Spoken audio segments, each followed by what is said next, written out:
So ayun, panibagong araw na naman, panibagong kabutihan na naman ang aking magagawa ngayong maghapon. Promises. Yan nga pala ang alaga akong si Mingming. Sheesh!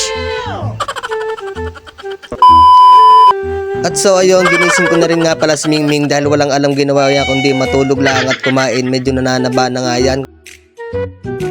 And so ayun mga ka-promises, for today's video nga pala is naisipan kong lumabas muna ng kwarto para magmuni-muni. At tiningnan ko nga pala ang aking sarili sa salamin, medyo pumopogi na nga pala ako. Promises. Sheesh! At naisipan ko nga pala dito munang mag-mekos-mekos ng aking teeth. Mekos-mekos mo na yan, insan. At bigla nga pala ako minaalala dyan. Sheesh! At minekos-mekos ko na nga pala ang aking teeth dyan. So ayun, habang nagme-mekos-mekos nga pala ako ng aking teeth dyan, medyo naalala ko nga pala yung aking ex. Charot. Promises. At dahil nga bumabalbo na tayo for 2 days, is naisipan ko nga pala ulit magpachupet. Magpapachupet ako. At ayun nga pala, naglalakad ako papunta sa aking motor. Inaisip ko nga pala, hindi nga pala ako makakapag-drive. At medyo minalas nga pala tayo dito at inabot nga pala tayo ng masamang panahon. Promises, inabutan tayo dito ng ulan. Then so ayun, habang nagpapatila ako is tamang hipak lang ako dito sa aking vape gear. Promises, mura lang yan sa Tiangge. 3.50 nga lang pala yan ang bili ko dyan, may kasama pang toro to. Baka naman git bar. Baka naman mabibigyan mo ako dyan kahit ng juice. Promises, charot. Sheesh!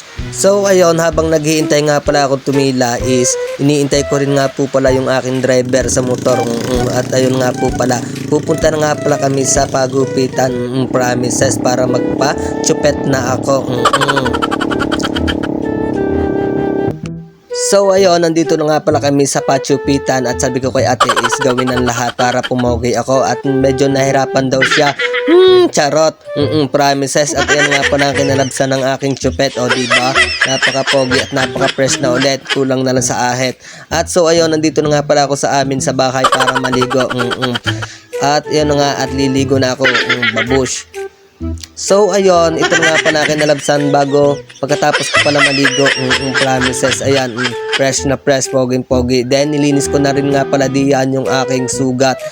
Promises, medyo magaling-galing na yung sugat ko dyan.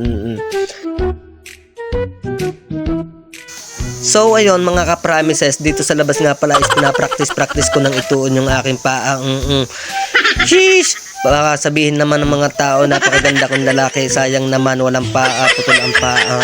Wag naman kayong ganon, gagaling din ako.